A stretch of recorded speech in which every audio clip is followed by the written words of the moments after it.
The historic tax credits are an economic development tool to encourage people to preserve historic resources. So here at the bank, what I do is if people come in and they have a property that falls within one of these National Register districts, they do their loan for me. I help them get the historic tax credits back on that project for a rehab.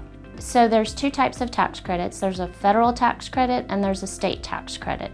You have to be income producing to get the federal credit. So that could be commercial or it could be an investment property. So I've helped a customer here that actually has a duplex up in Fountain Avenue, and because it's income producing, it qualifies for both the federal and the state credit. The residential is primary residence, which has less requirements on what you have to put into the project in order to qualify.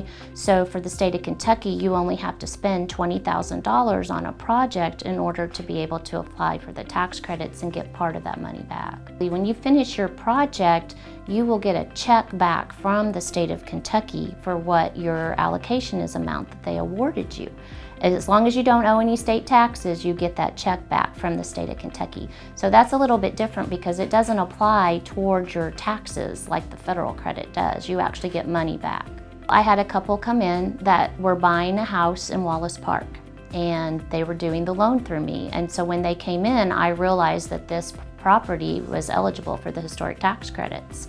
And I asked them if they were going to be doing any significant work on the house, and they were.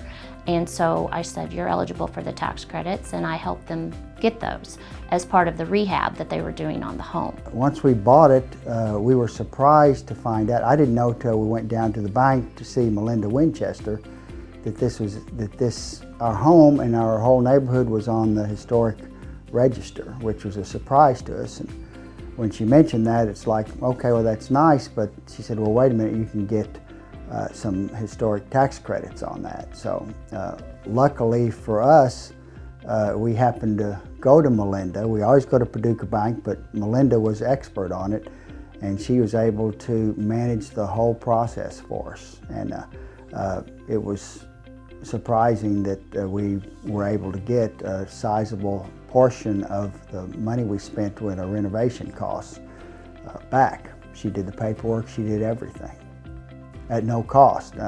As I later found out, that's quite an expense involved with doing that. You have to hire someone to do that, and it's thousands of dollars to get someone to do that.